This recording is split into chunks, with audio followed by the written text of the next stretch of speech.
Antes de falar de investimentos, eu queria falar um pouco só sobre economia. O pessoal estava aqui no chat falando assim, pô, mas infelizmente para entender de economia precisa entender de política. Eu procuro evitar, mas realmente não tem como, né, separar os dois assuntos. Mas vamos focar aqui em economia. A gente viu até no Boletim Focus de hoje, e já nas últimas semanas, uma revisão da expectativa do PIB do Brasil para baixo, né? São marginais as revisões, são pequenas, mas elas estão acontecendo. Eu acho que quem olhava para 2021, há 6 meses atrás, 4 meses atrás, esperava um PIB de 4%, depois 3,8%, 3,5%. Acho que talvez o 3 já esteja virando um cenário base, enfim. Como é que está a sua cabeça ou a do time da Warren em relação à atividade? E depois eu volto para a segunda pergunta, que é em relação a investimentos. Mas primeiro, como é que está a cabeça de vocês em relação à atividade econômica? Será que a gente pode ter surpresa para cima, para baixo? Como é que está a cabeça de vocês? Boa, Marco. A gente começou um ano, estava até bem em janeiro e fevereiro, falando com alguns empresários, eles estavam contratando pessoal, mesmo com capacidade ociosa, eles acreditavam numa recuperação. E aí, março, diversas restrições, muito por conta do Covid, falta de matéria-prima, e eles falaram, olha, as pessoas que a gente contratou, os profissionais que nós contratamos, a gente viu isso em fevereiro, 400 mil criação de vagas, né, para o mês, alta, histórica, tudo isso, eles falaram, olha, aquele pessoal que a gente contratou, a gente vai ter que demitir. Se não houver abertura da economia, a gente vai ter que demitir. Então, ainda vejo, infelizmente, principalmente por conta de um primeiro semestre, se a gente não tiver aceleração da vacina, se a gente não tiver essa criação de uma melhora da confiança, tanto dos empresários quanto dos consumidores, eu diria que o crescimento econômico pode e deve decepcionar. A surpresa, infelizmente, tende a ser no lado negativo e não no positivo. Só para trazer agora, fazer a conexão com o investimento, principalmente bolsa, né? A gente está vendo o Ibovespa já nesse patamar aí de 120, volta para 110, 115 mil pontos, agora querendo voltar para 120, enfim, mas sem uma grande tendência. E para quem acho que já foi por muito tempo analista, sabe a relação ou a correlação, a dependência que vários setores têm com o próprio PIB, com a atividade. Você acha que esse pode ser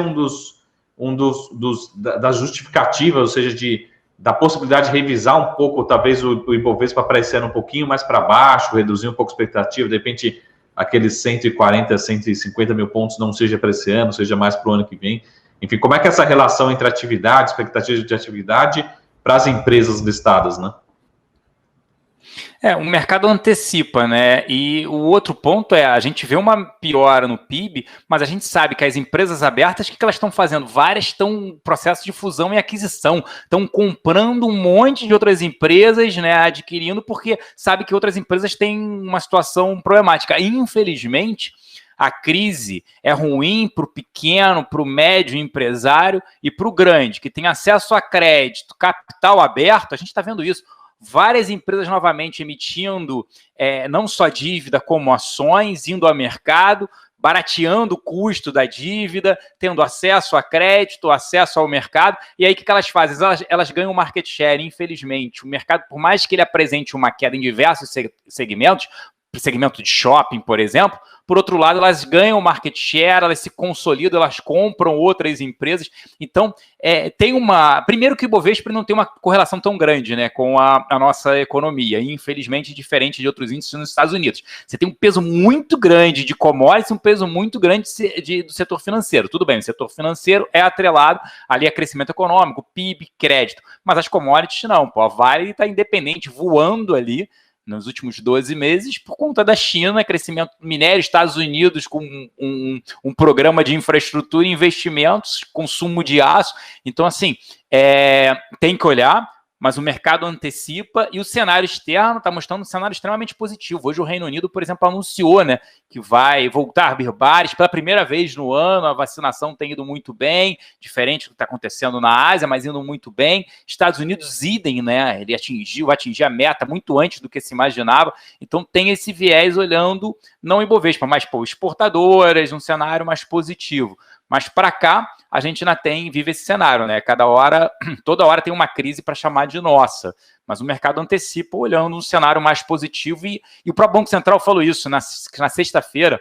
o presidente, né, o Campos Neto falou isso, que ele está olhando não 2021, já está mirando 2022. Então o mercado está antecipando muito mais para frente do que esse ano, infelizmente, né? A gente sempre fica naquele voo de galinha, né? A década perdida, crescimento econômico que não vem, produtividade ida, investimento em educação, e assim vai. Mas o mercado financeiro está antecipando, eu estou otimista, está antecipando esse movimento. Só tem uma pesquisa aqui agora, também 32 gestoras estão compradas, né, em renda variável, até porque juros reais vão permanecer negativos ou no final do ano próximos a zero. Então as pessoas vão ter que continuar investindo, buscando ativos ali interessantes. Mas concordo, talvez esse número... Me perguntaram no final de semana se eu acreditava nos próximos 2 anos no Ibovespa acima de 200 mil pontos. Eu falei, não acredito 200 mil pontos, mas acredito numa elevação do índice acima da média, que a gente vai estar falando nos últimos anos, na casa de 10%. Acho que o índice pode subir mais.